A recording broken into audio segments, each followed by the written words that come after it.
Hello friends, let's start the new topic, that is fundamental rights and its features.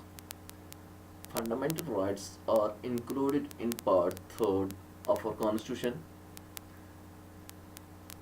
As we know, there are 22 parts in our constitution and 12 schedules, but this part, that is fundamental rights, is included in part 3rd. It is also called the Magna Carta of the India.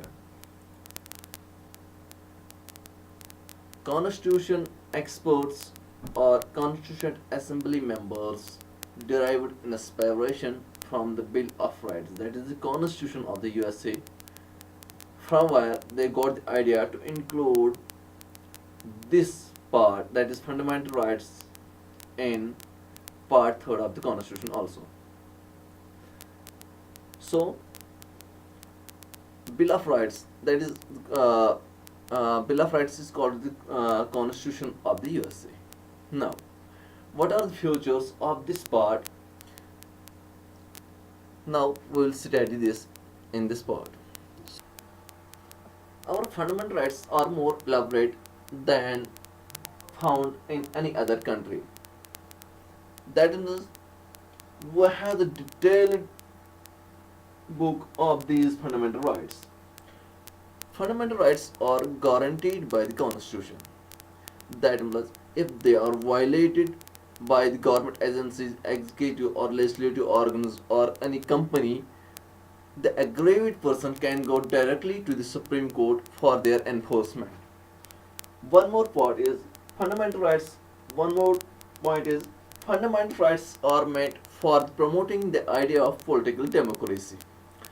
What it means, the political democracy means if the fundamental rights are violated, aggrieved person can go directly to the Supreme Court. These are limitations on the government bodies. That is, fundamental rights are limitations on the government bodies. If the government body try to violate these fundamental rights, the aggrieved person can go directly to the Supreme Court, not via appeal in the lower courts. So, now the features of the fundamental rights. What are the basic features of these fundamental rights? What are the purpose of these fundamental rights? And what are the limitations of these fundamental rights? Now we will study these in this part. Some of the fundamental rights are available to citizens, while some are available to both citizens, aliens, as well as some other organizations or legal agencies. That implies that all the fundamental rights available in this part are not enjoyed by the foreigners too, but there are some particular fundamental rights which are enjoyed by the foreigners. This must be remembered here. What are those which are enjoyed by the foreigners, and what are those which enjoy citizens of the country? We have already read those part. We have already studied that part. Now, one more part is they are not absolute but qualified. What it indicates or what it means, they are not absolute. It means that state can impose restrictions on these fundamental rights. Whether such restrictions are reasonable or not, that is to be decided by the court. Why court? As court makes the balance between these organs, that is legislative, executive and judiciary. Judiciary is the only part that makes the balance between these, so that the executive or legislative organ may not dominate the judiciary, or executive or legislative organ may not dominate the judiciary. That must be kept in mind. That is why the judiciary takes main part to enforce these fundamental rights, and that is why the powers are given directly to the Supreme Court. Powers are given to the Supreme Court so that they can enforce these fundamental rights. If the fundamental rights are violated, aggrieved person can go directly to the Supreme Court, not via appeal in the lower courts. One more part. Most of them are available to the arbitrary actions on the arbitrary actions of the state. That must be kept in mind. Arbitrary actions, when the state always tries to violate fundamental rights so that they can get or gain power from these. That is why powers are given to the Supreme Court, so that the aggrieved person can go directly to the Supreme Court, not via appeal. That is why most of them are available to the arbitrary actions of the state. That must be kept in mind. Now, one more point is fundamental rights are not permanent. Parliament can curtail or repeal them only by the Constitutional Amendment Act and not by the ordinary law. What it indicates is that if Parliament tries to curtail or repeal any of the fundamental rights, they have to amend the Constitution. But for that purpose, basic structure of the Constitution must remain same. If the basic structure of the Constitution gets changed, then under Article 13, this must be declared as void.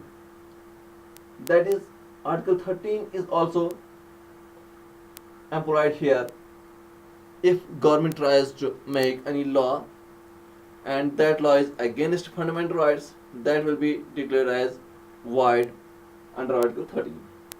Now, one more point is they can be suspended. It implies fundamental rights can be suspended when there is national emergency.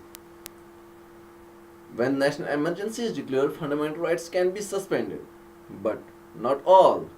Article 20 and Article 21 still remains there. For examination point of view, this must be remembered.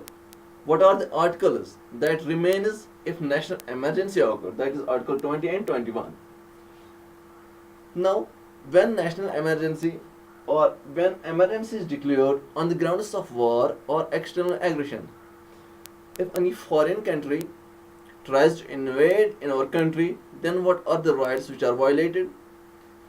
At that time, fundamental rights which will be suspended are only 19. This must be kept in mind.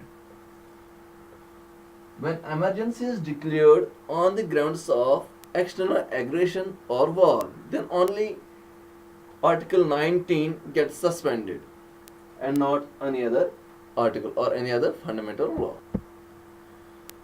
The scope of the fundamental rights is limited under Article 31A, 31B and 31C. The application of these fundamental rights is also restricted to government forces. That implies government forces can't enjoy all these fundamental rights, and the restriction is under Article 33. All the fundamental rights are not enjoyed by the government forces. This must be kept in mind. This is the limitation also. Government forces can't enjoy all the fundamental rights. If they will enjoy, that means they defy the rule.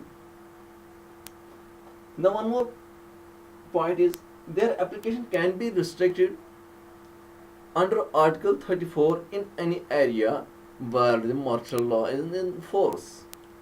Any area where the martial law is in force, Article 34 comes into action and all the fundamental rights goes. When all fundamentals goes, that is Article 34 comes into action. This was all about the basic features of the fundamental rights. Now we will study articles from Article 31 to 35, that is fundamental rights from one by one, and after a break. So